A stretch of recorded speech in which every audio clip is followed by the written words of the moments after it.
কড়াইতে ঘি দিয়ে দিলাম, 1 চামচ হলুদ দিয়ে দিলাম, একটু নাড়িয়ে নেব। গোবিন্দভোগ চালটাকে ধুয়ে রেখেছি, এর মধ্যে আমি ঘিয়ের হলুদটা করেছি এটাকে দিয়ে দেবো। 10 মিনিট আমি রেখে দেবো এইভাবে। এবার আমি সাদা তেল দিয়ে দেবো, এলাচ দিয়ে দিলাম, লবঙ্গ, তেজপাতা, কাজু বাদাম, কিশমিশ, চেরা লঙ্কা বেশ সুন্দর করে লাল লাল করে একটু ভেজে নেব। এই ম্যারিনেট করার চালটাকে আমি দিয়ে দেবো, 10 মিনিট নাড়িয়ে নেব, জল দিয়ে দেবো। ঠিক মতো রান্না করতে পারলে স্বাদের সাথে কালারটাও খুব সুন্দর আসবে। কিছুটা আমি একটু দুধ দিয়ে দিলাম, এবার স্বাদ মতো নুন দিয়ে দেবো, স্বাদ ব্যালেন্সের জন্য পরিমাণ মতো চিনি দিয়ে দিলাম। এবার একটু নাড়িয়ে নেব, ঢাকা দিয়ে দেবো 10 মিনিটের জন্য। হাওয়া যেন না বেরিয়ে যায় একটা লবঙ্গ দিয়ে দিলাম, গরম মশলা দিয়ে দেবো, আবার একটু ঢেকে দেবো।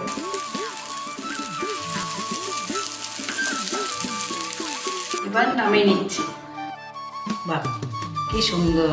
এবার কিছুক্ষণ 10 মিনিট এইভাবে রেখে দেবো, ঠান্ডা হবে, পুরো ঝুরঝুরে ভাত হয়ে যাবে আর খেতেও অপূর্ব লাগবে। তাহলে কড়াইটা বসিয়ে দিলাম, এবার মুড়িঘণ্টর ডালটাকেও তাড়াতাড়ি করে নেব। এবার তেল দিয়ে দেবো, 2টো শুকনো লঙ্কা, একটা তেজপাতা দিলাম, দারচিনি, একটু লবঙ্গ, এলাচ দিয়ে দিলাম, আদা দিয়ে দিলাম, নারকেল কুচি। এবার একটু নাড়িয়ে দিই, যেমন জিরের গুঁড়ো দিয়ে দিলাম, মটরশুঁটি দিয়ে দিলাম, নারকেল মিষ্টিও দিয়ে দিলাম। মুগ ডাল তো এইসব উপকরণের স্বাদ দ্বিগুণ বেড়ে যায়।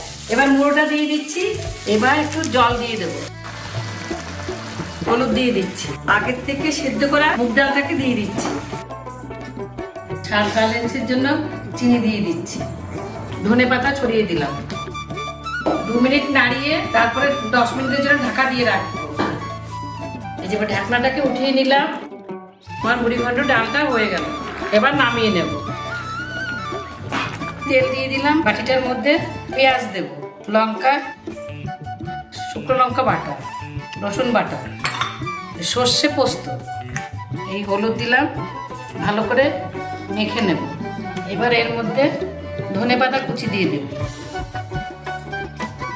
এবার একটু টমেটো পিউরি, এই যে ভাজা মাছগুলোকে এবার মেখে